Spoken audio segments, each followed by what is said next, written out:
quero compartilhar nesta manhã. A maioria de vocês não me conhece, mas é uma honra conhecer você. Não é um prazer muito grande, uma honra imensa estar aqui. Eu espero que alguém tire uma foto para mostrar para minha mãe, né? E eu vou mostrar para minha mãe e falar: mãe, cheguei lá, fui no Casa de Zadok, não é? Eu já posso aposentar, já posso ser arrebatado, meus olhos já viram a glória, não é mesmo? Mas nós temos sido tão abençoados. O Luciano tem abençoado o Brasil inteiro, a igreja inteira, não só pelo seu dom de ensino, mas pela unção que ele carrega e generosamente, não é? Ele despeja para todo lado. Nós temos sido muito abençoados com a vida dele, da sua família tão linda, não é? Do seu ministério, eu louvo a Deus por isso. Deixa eu contar um pouquinho para vocês, antes de entrar aqui na leitura do texto e da palavra, deixa eu contar um pouquinho do meu testemunho. Sou pastor há 29 anos, pastor batista, de uma igreja até então bem tradicional, bem bacana. Eu achava que no dia que eu assumisse mesmo a liderança maior da igreja, eu achava que eu podia fazer mudanças bacanas e levar essa igreja a um nível mais legal, a um crescimento mais legal. Eu pensava assim, né, meu pastor maravilhoso, sensacional, não tem ninguém mais santo, mais bíblico, mais completo, que eu admire tanto feito ele, mas eu achava, né, que um espírito mais jovem, que uma visão assim mais livre, poderia fazer alguma coisa. E que engano meu, não é? Quantos anos de fracasso, quantos anos de esvaziamento, o povo vazou todo, não é? O pessoal dizia: agora nós não temos nem pastor. Os pastores da cidade já usavam até assim um apelido, o pastorzinho, era o pastorzinho, não é? A igreja tinha 500 pessoas, foi para 170 e eu entrei em desespero, não é? Entrei em desespero. Domingo para mim era o dia mais horrível da semana, sábado era o meu desespero, não tinha o que pregar, não tinha o que falar, eu saía copiando esboço aí de onde tivesse, não é? E eu tenho dó daquele povo, não é? E alguns que ainda estão comigo, eu falo assim: cara, você é um herói, não é? Porque eu achei que todo mundo ia embora. Do culto cheio, nós passamos a ficar com 50 pessoas, dívida para todo lado, não tinha dinheiro para pagar a conta de luz, não é mesmo? E o pessoal me convidava, era o pastor da igreja, a turma falava: pô, nós estamos saindo da igreja, nós vamos para tal igreja, vamos com a gente. Eu falei: cara, eu sou o pastor. Ah, vamos com a gente, cara, vamos com a gente. Eu falei: cara, você é louco, cara, eu não posso, cara, eu sou o pastor. Não, vamos embora, aqui está uma geladeira. Eu falei: eu vou contar para o pastor, hein? Era eu, cara. Então, eu sei o que é um fracasso retumbante, eu sei o que é desespero, mas foi nesse desespero que eu comecei a buscar tanto a Deus, não é? Eu já estava com a minha carta de demissão, eu estava querendo pular fora, eu era engenheiro também. Eu falei: vou cuidar da minha vida, esse povo não quer nada, não é? Sempre é o povo, não é? E a minha esposa falou assim: você não pode fazer isso, você não pode sair, você não pode deixar aquilo que você falou para todo mundo. Você falou que Deus te chamou, então honra isso. Se Ele te chamou, só Ele pode te dispensar. Eu falei: pronto, é esse o negócio. E eu fui para um quartinho que eu tinha lá, que eu orava demais, e eu fui para esse quartinho, sabe para quê? Para falar: Deus, me dispensa, por favor, me libera, eu não aguento mais. Ao invés disso, o que Deus me falava é: eu vou fazer algo, mas eu tenho que fazer em você primeiro. Sabe, eu desesperado, não é? Nesse negócio, minha cunhada chegou para mim. Cunhada, você sabe como é que é, né? Cunhada é cunhada, né? Cunhada é cunhada. E a minha cunhada chegou e falou assim: ó, isso aqui é para você, não estamos aguentando mais, está horrível. E eu falei: o que é isso aí? Isso aqui é uma passagem aérea, as inscrições e um dinheirinho até para te ajudar, para você ir num congresso de avivamento. Porque ou você aviva, ou... Eu falei que cunhada é dose, eu contei para você. E a cunhada na cara de pau, e eu falei assim: você está doida, filha? E eu falei: não vou mesmo. Eu fiquei com tanta raiva, eu fiquei tão ofendido. Eu não sei onde é que eu ainda me agarrava, em que orgulho eu podia me agarrar. Mas orgulho é orgulho, cara. Orgulho é orgulho, está lá dentro. Eu não tinha nada do que me orgulhar, mas o orgulho estava forte. Que absurdo, eu não preciso disso. E nesse lugar, então, não vou nunca, não ponho meu pé lá nunca. Sabe, passou 2 meses e chegou o sábado, que era para pegar meu avião às 18 horas. E eu acordei de manhã, botei meu short, peguei minha bolsa de raquete de tênis, vou para o clube jogar tênis. E a minha mulher falou assim: onde é que você vai? Eu falei: vou para o clube, corre aí, é pronto. E ela falou assim: mas você vai fazer o quê lá? Eu falei: vou passar o dia lá. Eu falei: você tem viagem hoje? Olha, eu tinha até esquecido da viagem. Eu falei: que viagem? Você vai hoje viajar? Você tem o congresso. Eu falei: não vou de jeito nenhum. Rapaz, ela falou assim: para o quarto. Meu amigo, na hora que a minha mulher me manda para o quarto, é melhor ir, rapaz. É melhor ir. Uma fera. Vamos conversar lá no quarto. Eu falei: não, no quarto não, por favor, as crianças vão ver. As crianças vão ver, eu já estou mais para baixo. Imagina se você me leva para o quarto. E ela fechou a porta. E ela falou assim: você está fugindo do quê? O que você tem medo, cara? Você não tem um chamado? Deus não precisa fazer primeiro em você para depois a igreja? Então sai fora logo. Aí o orgulho continuou operando por outro lado. Ah, é? Então eu vou mesmo. E eu vou sair de férias. E eu vou ficar lá uns 10 dias. E você fica aí. E sabe, de raiva, eu joguei umas coisas na mala e fui para o aeroporto e fui embora. E minha vida mudou completamente. Tive uma experiência com Deus tão profunda, uma quebradeira tão grande, um arrependimento mas tão sério. Deus me visitou de uma maneira tão impactante, restaurando, derrubando barreiras no coração, me mostrando que eu estava errado num monte de coisa, me dando experiências que eu nunca imaginava de ter, trancado num quarto, chorando, arrependendo, recebendo ondas do Espírito Santo para todo lado, e revelações e palavras de Deus tão sobrenaturais que eu não acreditava. Mas o mais importante é que no meio disso tudo eu estava num canto lá, numa conferência bem maior que essa, mas muito grande, eu estava lá no final olhando, e uma senhorinha bem velhinha, cabecinha branca, veio e falou assim, eu queria orar por você. E ela veio para cá e falou assim, você é do Brasil, você é pastor, mas você também é engenheiro metalúrgico. Eu falei, quem te contou? Eu falei assim, Deus falou comigo. E você está aqui ainda resistindo, ainda precisando de algo, e Deus precisa te mostrar alguma coisa. Eu posso orar por você? Bem, aquela velhinha, ela tinha até aquela redinha, sabe redinha no cabelo? Eu falei, uma velhinha, 80 anos, com redinha no cabelo, é totalmente inofensiva. Eu falei, vovó, pode orar. Irmão, nunca permita uma vovó orar por você. Mas, sabe assim, até Satanás vira anjo de luz. E o Espírito Santo vira velhinha. Porque foi um coice que eu tomei no peito. Ela falou, Senhor, enche esse homem agora. E eu caí. Foi assim, igual um coice na parede. E ali eu fiquei, era mais ou menos 10 horas da manhã. Às 11h30 da noite eu acordei. Estava tudo escuro. A luz apagada, uma luzinha lá. Levantei tonto, o guarda falou comigo, eu achei que você ia dormir aí hoje. E eu só tive jeito de perguntar para ele, onde eu estou? Onde eu estou? Mas eu preciso dizer para você que eu achei que tinha sido um segundo, porque quando eu estava caído ali, Deus me deu uma visão. Eu vi algo. E eu vi gente, muita gente. Eu vi milhares de pessoas. Eu vi uma cena assim de uma grama muito verde, uma campina, com uma subidinha, uma montanha, como se fosse aqueles cenários épicos de Coração Valente, uma coisa assim.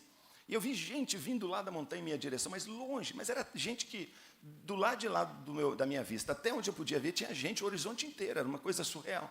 Mas eles vinham descendo. E eu percebi que era gente comum. Era homem de terno, era criança de pijaminha com ursinho de pelúcia. Era dona de casa, mulher com bobs no cabelo, moço com short. Coisa mais estranha, bem real. E eles vinham, só que assim como uma distância até o fundo desse prédio, um pouco mais, eles não vinham mais. E não chegavam nunca, e eu me aproximei. E quando eu me aproximei, eu não tinha percebido que tinha uma vala, um buraco, uma falha de Santo André, assim, de lá a lá, mas enorme, e não tinha fundo. E as pessoas vinham na direção, mas não caíam como um tombo, elas desciam como que flutuando.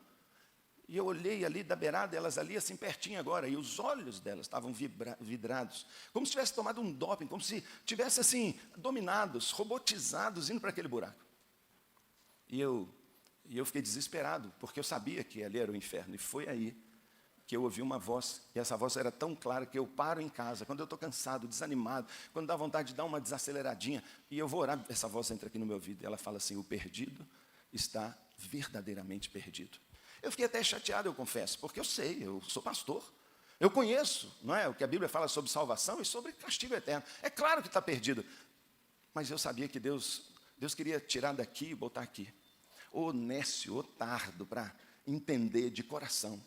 Eu acho que Deus queria colocar alguma coisa no meu coração, sobre aquele povo, de entender, de ver algo que é real. Eu estou aqui, estou viajando já há alguns dias, e Belo Horizonte, ninguém fechou o cemitério porque eu estou viajando. Pastor Paulo está viajando, não morre ninguém. Dezenas e dezenas e dezenas de mães estão chorando sobre o corpo de seus filhos mortos de overdose. Tem pai chorando sobre a filha que levou um tiro na nuca. Tem esposo enterrando a esposa que desceu para o inferno por causa de um câncer infernal e maligno. Não para. Nós estamos aqui, enquanto a gente estiver aqui, Curitiba está enterrando gente. E se a gente sabe mais ou menos a proporção, pelo menos 80% de quem está morrendo não está subindo, mas está descendo. Então isso acabou comigo. Isso arrebentou comigo. Me deixou maluco mesmo. E eu fiquei com isso no meu coração, e isso não saiu nunca mais. E se você me conhecesse um pouco mais, você ia saber que eu só consigo falar de 3 coisas sempre. Eu sou muito previsível, mas eu sempre vou falar sobre visão em algum lugar. Eu sempre vou falar sobre visão, e quando me chamam para falar, eu sou louco para falar sobre visão. Porque para mim visão não é uma formulação de administração. Para mim visão não é uma estratégia de marketing. Para mim visão não é uma ferramenta de mobilização. Para mim visão é uma linguagem de Deus, para que aquilo que a gente sabe desça para o nosso coração e se torne não só um entendimento de Deus, mas um sonho nosso. Um desejo ardente, consumidor, que toma conta da sua vida. E a visão que Deus me deu, uma visão pelo perdido, uma visão pelas almas, uma visão da urgência de alcançar esse país.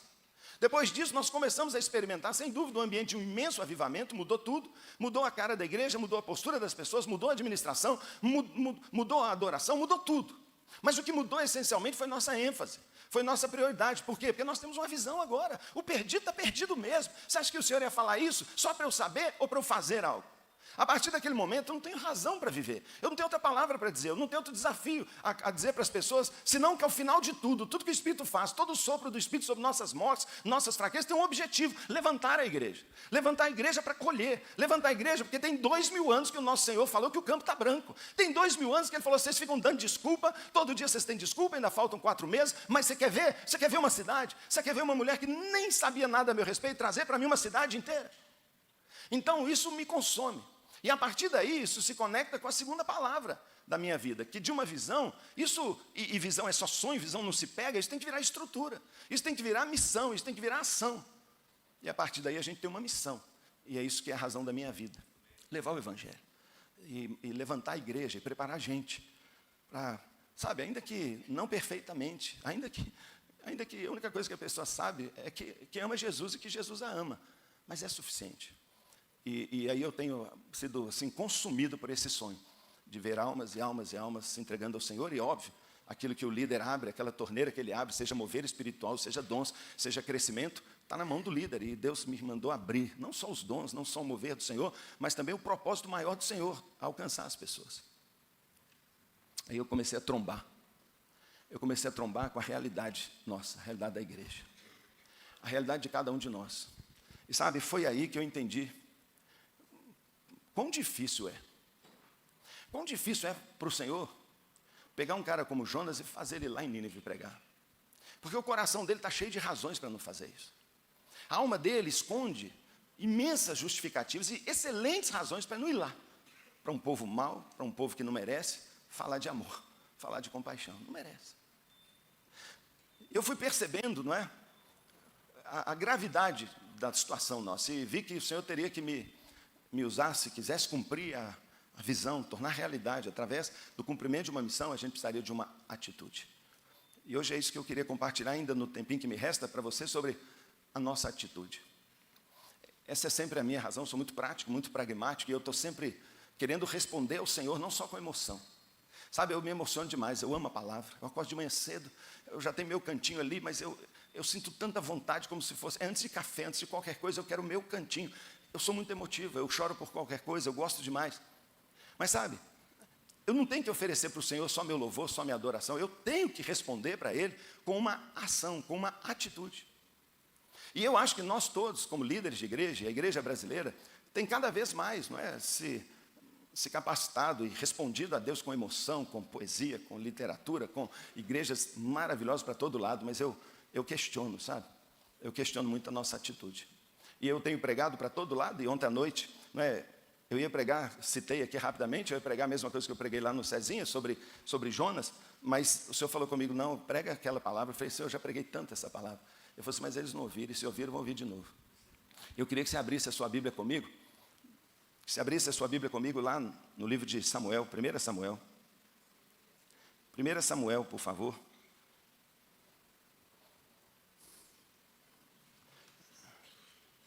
Abre lá, por gentileza, no capítulo 11. Enquanto eu bebo uma água, você abre no capítulo 11, de 1 a 11. Conhecidíssima história do rei Saul.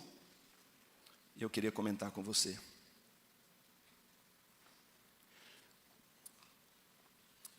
Sobre casa de Zadok, tem uma bandeira.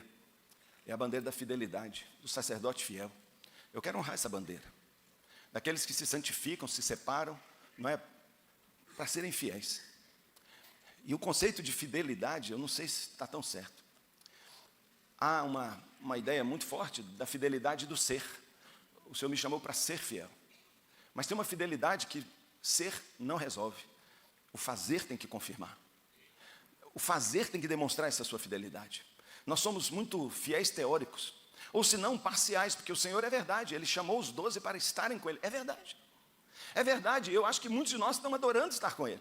E nós ouvimos o Sermão da Montanha uma vez e foi fantástico. E 3 anos depois ele fala, agora ide por todo mundo e faça, Senhor, dá para repetir o Sermão da Montanha? Os caras só ouviram uma vez, rapaz. Só foi pregado uma vez, mas nós já ouvimos 30. Nós queremos ouvir todo dia. Nossa igreja estuda, estuda, estuda, faz escola, escola, escola, mas não forma nunca.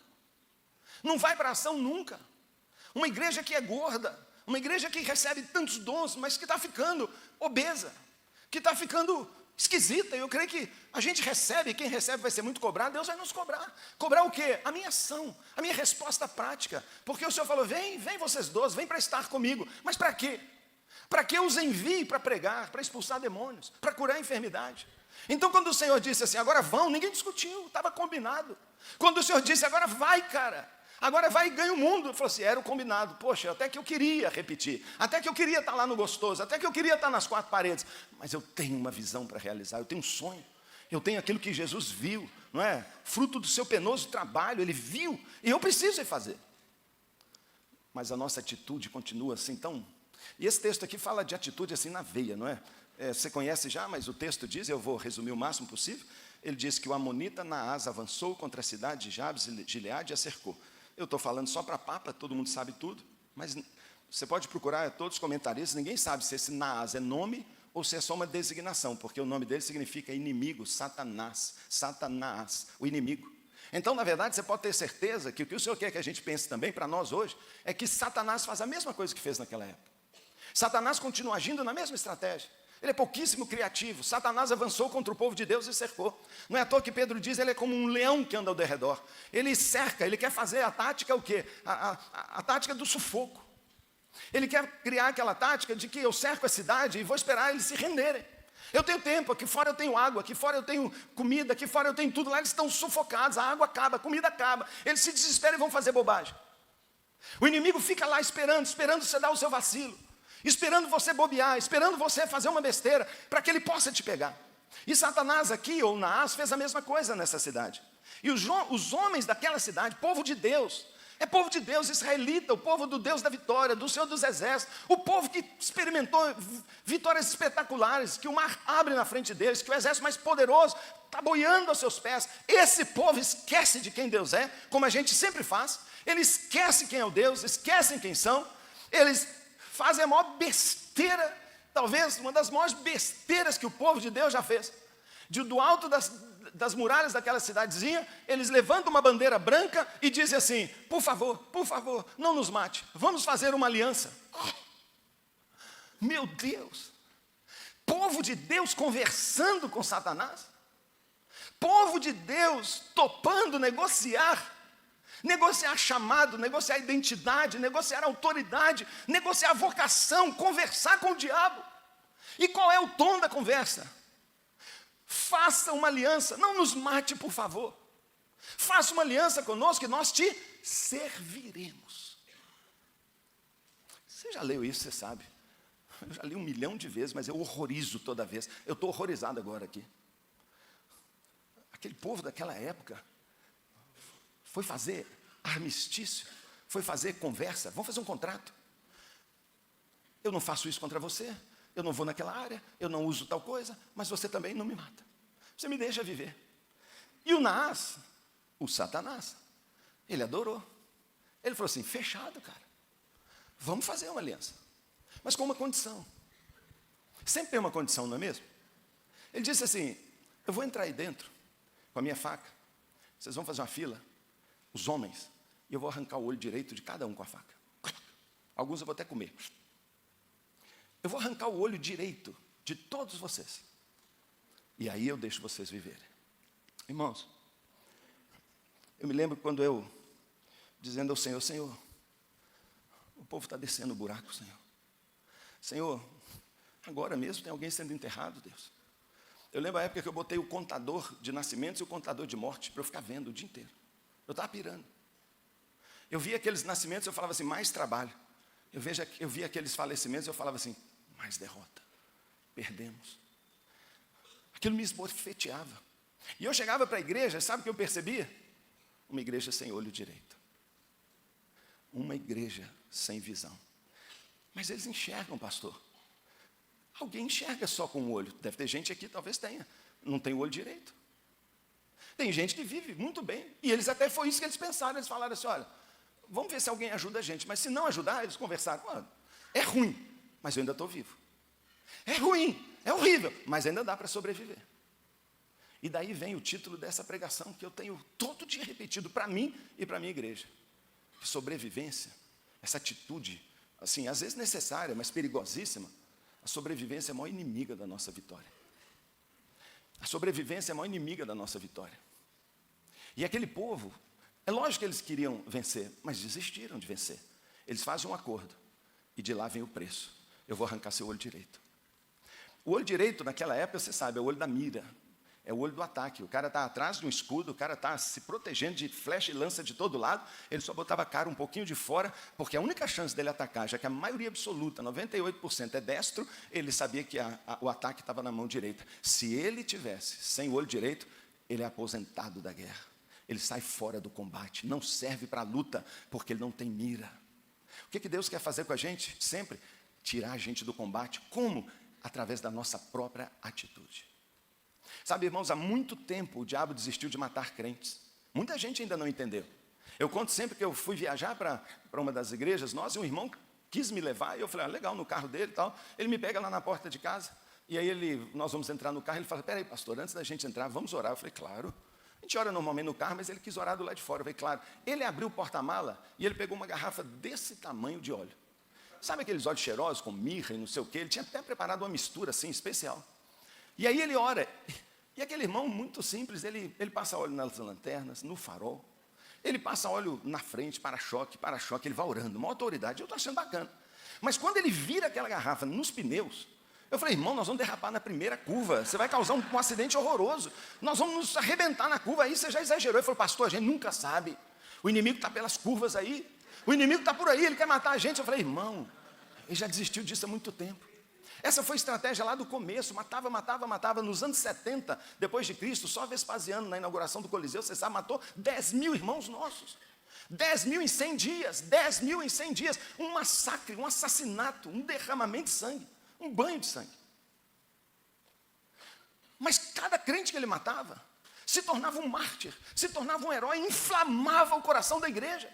E ele está perdendo de balaiada, a igreja está conquistando o mundo. Todo mundo vê aqueles caras queimando vivos e adorando o Rei Jesus, dizendo, hoje é o dia da minha coroação, hoje eu estou sendo promovido, e os caras morriam cantando, e os leões vinham mordiam o cara dava um berro, glória a Deus, pelo Cordeiro. Cara, aquilo começou a incendiar o império, aí o império começou a balançar, e o próprio Satanás começou a tremer, e ele disse, para com isso. Não mata mais crente, proibido matar crente. Porque cada um que eu mato vira 10, cada 10 que eu mato vira 1000. E eu acredito que na busca lá de uma estratégia, eu imagino que, por inspiração de um capetinha qualquer lá, ele tenha sabido que lá em Jerusalém, um desses crentes, que o soldado já ia vazar com uma espada, implorou, por favor não me mate. O diabo que estava naquele soldado segura a mão dele e fala, eu vou te matar, não me mate. Então nega esse Jesus, não, nega esse Jesus. Ele olhou para um lado, olhou para o outro, tinha ninguém vendo, eu nego, mas não me mata. E o cara deixou ele ir. O soldado foi para um lado, o crente medroso, covarde, foi para o outro. E o demônio desendemonia o soldado e vai escondido atrás do crente. E segue ele durante algumas semanas. E ele vai lá dizer, chefe, eu achei. Descobri como nós vamos fazer esse cara. Como é que nós vamos fazer isso? Fala então, tem um crente assim assado. Desde o dia que ele resolveu sobreviver, acabou a vida dele. Ele não lê mais a Bíblia. Ele não ora, ele quase não reúne com os irmãos. Quando ele está no culto, eu estou percebendo, ele está pensando no almoço. Ele está achando os cultos agora demorados, ele ficava 10 horas. Ele amava ir na casa dos irmãos, ele começou a falhar, ele começou a ir uma vez só por semana. Ele já não tem mais aquele entusiasmo, o brilho sumiu dos olhos. Claro que aquele capetinha foi promovido a um capetão enorme, mas a estratégia está até hoje. Até hoje, o diabo descobriu que eu vou arrancar o olho direito desses crentes. E eles vão poder ser adoradores, conhecedores da Bíblia, teólogos, eles vão se reunir, eles vão ter célula, eles vão participar de congresso, mas quando eles pisam lá fora, eles têm uma prioridade, sobreviver. O que significa isso? É que aquele sonho de ser grandemente usado por Deus, é trocado apenas pelo objetivo de que eu pelo menos continuo na igreja. Estou aqui, pastor. E crente bom passou para nós, pastores, ser sinônimo de gente que vai no culto. Aquele cara é bom demais, tem 20 anos que ele vem, não falta um culto. Para nós está suficiente se o cara é fiel. Se o cara participa, nunca ganhou uma alma para Jesus. Nós temos contra nós a estatística vergonhosa de que nas igrejas brasileiras são necessários 44 crentes para levar uma pessoa para Cristo por ano. 44 crentes. Por quê? Porque um monte de gente está dizendo o quê? Ah, eu estou na igreja. Eu dou meu dízimo. É a mesma coisa que casamento. Tem gente que casou pensando o quê? Eu vou viver um romance. Eu vou viver uma paixão, é lua de mel e beijinho a vida inteira. Depois de alguns anos ele fala assim, pelo menos a gente não separa. Como é que está o casamento? Está indo. Eu estou aguentando. Eu não divorciei. Meu casamento está sobrevivendo. Mas aquele sonho, aquela exuberância, aquele amor, já saiu fora. Não é mais o que eu quero. Você entende? Talvez a gente não entenda, mas algumas histórias ou exemplos bíblicos ajudam a gente a entender. Você já conhece demais a história daquele rei. O rei mais banana, mais frouxo, mais derrotado do Velho Testamento, Jeoás. É aquele cara que vai atrás de Eliseu quando Eliseu já está morrendo. Aquele cara que vai lá e chora sobre Eliseu, não é? Ah, Eliseu, Eliseu, carros e cavaleiros, carros de fogo. Ou seja, quando você estava bem, a gente vencia, agora o que vai ser de mim? E Eliseu dá aquele último suspiro, reúne uma forçazinha antes de morrer. Ele já estava muito doente, ele manda o rei abrir a janela, você lembra? Ele atira com a mão do rei junto a dele, abre uma janela de oportunidade, faz um ato profético, ele faz uma declaração extraordinária, como o Senhor já fez para nós. Ele já disse para nós que essa nação está na nossa mão. Ele já disse que o Brasil vai ser a maior nação evangélica do mundo. Ele já falou para nós que vai ser a maior nação missionária do mundo. Ele já falou para nós o que ele vai fazer com o seu ministério, com a sua família. Ele já falou que sua família inteira vai se converter, que seus filhos não estarão fora da igreja. Ele já declarou isso, a janela já foi aberta e a gente está todo feliz por causa dessa promessa. Uau, uau, na cabeça. E quando o rei ia embora, Eliseu fala assim, com a voz fraca. Eu fico imaginando quase sem força. Espera aí, não vai ainda não. Vai lá na janela que eu abri. Exatamente na promessa, na profecia. E age em cima dela. Vai lá. Você tem flechas aí? Tenho. Então atira no chão ali pela janela. Ele vai lá, não entende nada, mas olha, Eliseu está quietinho. E ele atira uma vez, 2 vezes, 3 vezes e para. Quando ele volta, eu imagino Eliseu chorando. Eu imagino Eliseu percebendo o desperdício da promessa. Percebendo a atitude tão negligente de um líder. A atitude tão ridícula de alguém que não percebe, não entende o desejo do coração de Deus. Sacerdote fiel é aquele que entende o coração de Deus e age conforme esse coração. E Deus falou para ele, dá um tiro no chão. Ele tinha 6 flechas e ele atira 3. Não é isso que a gente faz? Não é isso que a gente faz?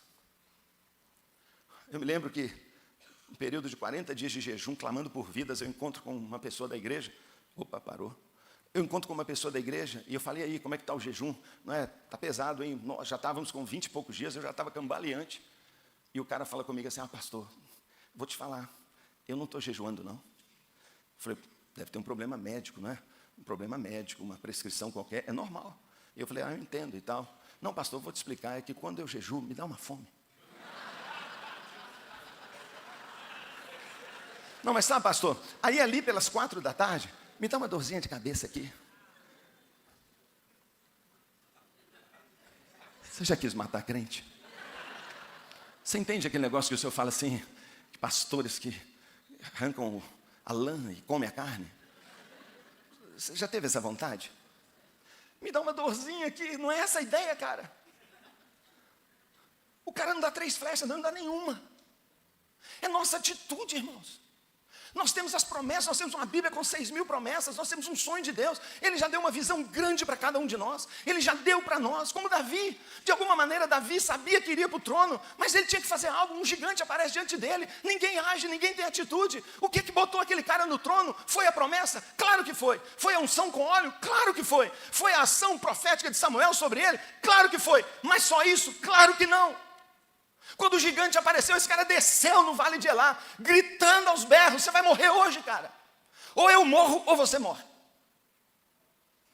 Falta isso na gente. Atitude. Dar todas as nossas flechadas, pagar o preço. A nação está pronta, está madura.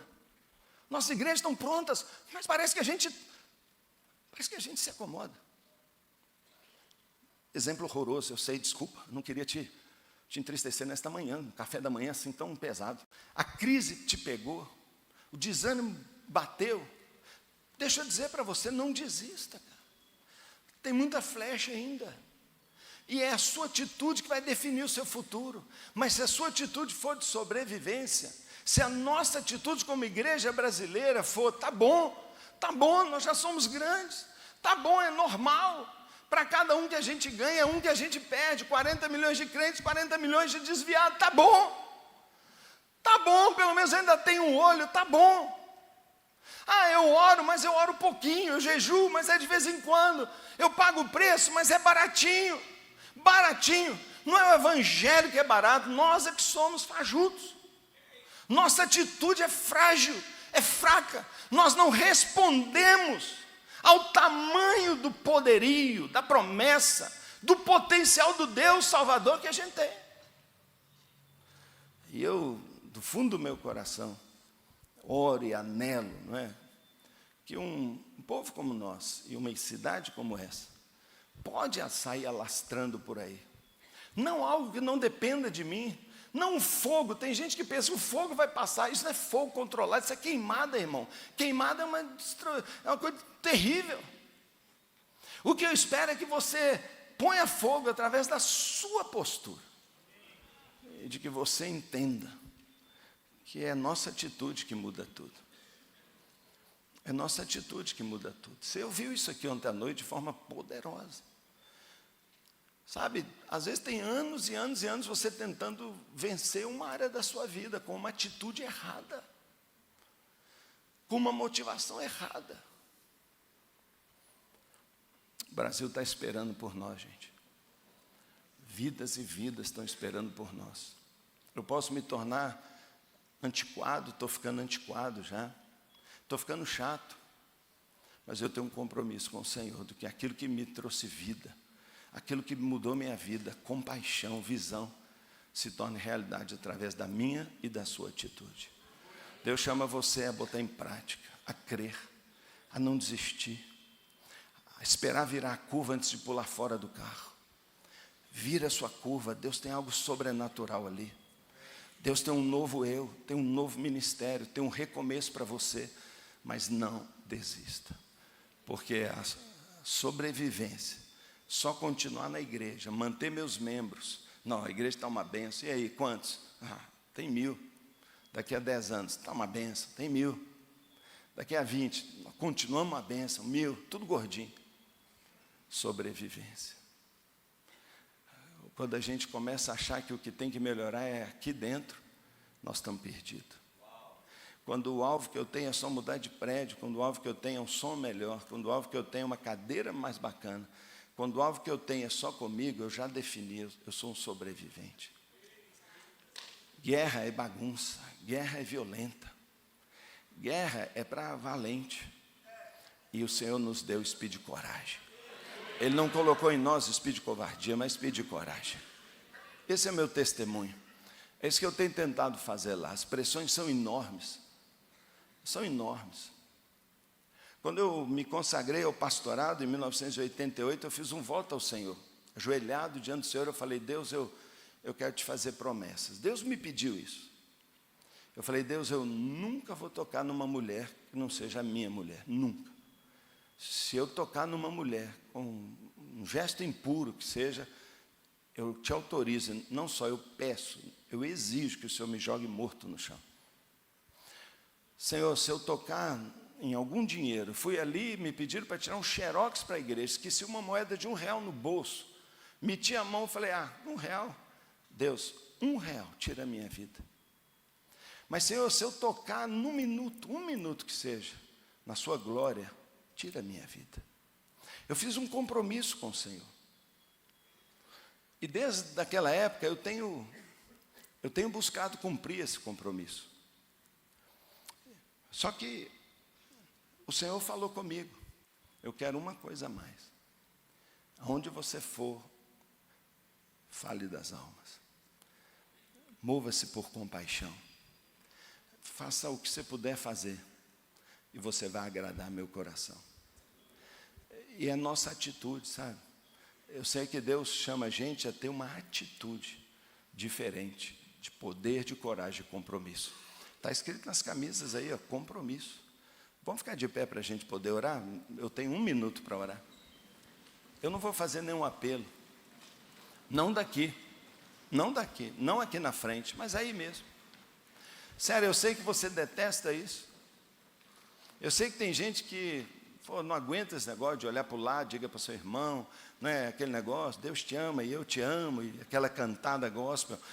Eu sei que você detesta isso, constrangimento e tal. Não, é você mesmo, é só você. Eu queria que você cresça num milagre hoje aqui. Eu queria que você pegasse a sua mão direita. E é um ato profético, é uma obediência. Se você quiser fazer, faça. Se não quiser, está tudo ótimo. Mas eu queria que você tivesse a coragem de pegar essa mão direita e colocasse no seu olho direito. Põe sobre o seu olho direito. Se você tem um óculos, tira o óculos, viu, irmão? Ou então mete por baixo aqui, mas não suja a sua lente, não. Mas põe direito, põe direito. Sabe, eu tenho pedido tanto ao Senhor, sabe, por esta manhã. O que você tem pedido, pastor? Eu tenho pedido olhos novos. Pode ser que o diabo já te desanimou. Como eu falei, eu fiz 3 votos com o Senhor. Nunca uma mulher me deu uma cantada. Nunca. Às vezes eu fico até triste, porque eu falei, eu sou feio demais. Nem uma piscadinha, assim, não fez um gracejo. Uma mulher não deu um sorrisinho legal para mim. Nada. Eu achava que a mulherzada ia atacar. Eu falei, é coisa assim, né? Porque tudo que é pastor... Ou tudo não, alguns pastores enfrentam problema nessa área. Nada, zero, minha mulher é linda, maravilhosa, uma delícia. Eu achava, falei, essa dinheirama toda, irmão, você não tem ideia. Estou nem aí para dinheiro, nem aí. Passo a fortuna na minha mão como se fosse nada. O Senhor tem me chamado a uma postura cada dia mais humilde, porque eu tenho compromisso de vida com a glória dEle. Mas sabe, isso não me livrou do diabo, não.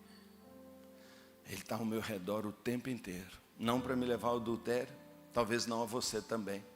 E aí a gente fala, eu nunca adulterei, eu nunca roubei, eu sou humilde. Mas temos uma porcaria de uma atitude. Porque todo dia eu sinto o bafo dele aqui, ó, no meu pescoço, no cangote aqui, ó.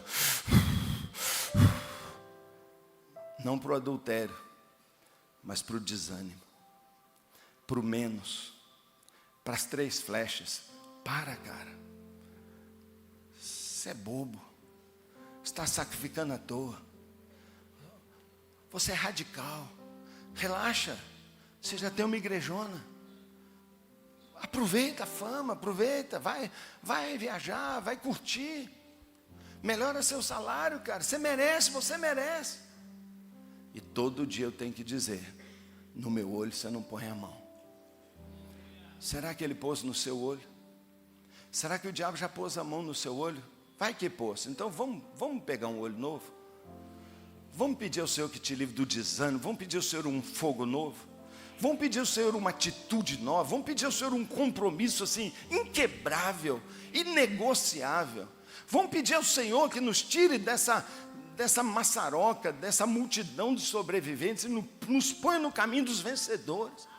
Nós somos a geração de vencedores que o Senhor levantou para conquistar uma nação e nações para o Senhor. Está na nossa mão.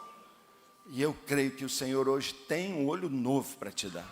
Senhor, pela minha fé e pela palavra do Senhor, a autoridade da Tua palavra, se o Satanás já nos rodeou, já nos sufocou, aguardou, ele é paciente, se ele ficou em cima da gente, e se alguém aqui negociou seu sonho, negociou sua visão, negociou seu amor primeiro, se alguém aqui já decaiu do primeiro amor para o segundo, para o terceiro, para o quarto, se alguém aqui já perdeu a fé, se alguém aqui já está aceitando como natural o seu filho nas drogas, se alguém aqui já está aceitando como natural a bagunça na sua família, se alguém aqui já está aceitando como natural a sua igrejinha pequena, tradicional, sem batismo, sem crescimento, se alguém já acomodou que não vai ter batismo do Espírito Santo, que não vai ter visões, que não vai ter unção, se alguém já aceitou isso como normal, Senhor, em nome de Jesus, acorda, Senhor, chama de volta, ressuscita, Senhor, e eu peço que faça isso de uma forma muito linda, Senhor,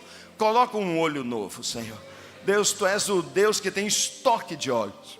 Dá um olho novo, Senhor. Dá um olho novo, Pai, para serem sacerdotes que veem e cumprem a palavra do Senhor.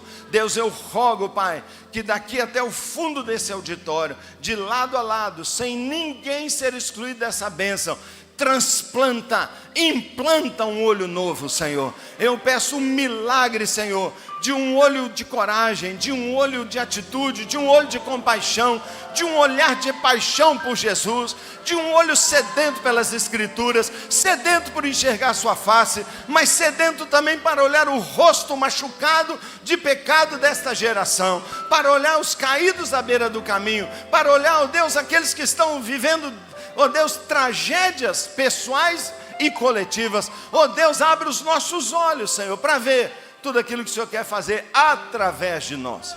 E eu peço, Deus, um batismo sobrenatural, um batismo de compaixão, de amor visível, não de amor sentimento, não de amor cantado, mas amor que anda, que move, que toca, que põe a mão na lepra. Ó Deus, que põe a mão no caixão da viúva, que vai à boca do túmulo e chama o morto. Senhor, eu quero pedir compaixão, ó Deus, de um povo que alimenta a multidão, que não manda embora os famintos, mas providencia, ainda que com recursos do céu, o pão de Deus para matar a fome deste povo. Ó Deus, nossa nação é como um povo sem pastor, aflitos, cansados e exaustos. E eu peço, Pai, um batismo de compaixão sobrenatural na vida, no coração. Especialmente, Pai, eu oro pelos pastores e pastoras, pelos missionários, obreiros. Meu Deus, meu Deus, meu Deus. Mostra a Deus o que o Senhor quer que eles façam com essa aljava cheia que eles têm nas costas. Pedro diz que o Senhor já nos tem dado todas as coisas para a vida e a piedade. E eu peço, Pai, que cada um aqui enxerga que não tem que receber algo novo. É só usar o que Deus já deu. E essa é a minha oração, Pai. Oh Deus, em Teu nome, humildemente, eu peço a bênção. Eu peço bênção, Pai, sobre este povo. Eu peço que o amor exato, na mesma temperatura que está no Teu coração, seja um amor que fique em nosso coração. Eu peço, Pai, que a graça de Jesus que nos alcançou tão perdoadora, seja a mesma graça que nos dê força e poder. Deus, eu peço também, Pai, que essa graça desobstrua os canais para esse fluir de amor. Mas também eu peço, Pai, que o poder do Espírito Santo, esse fogo bendito, Deus, essa unção que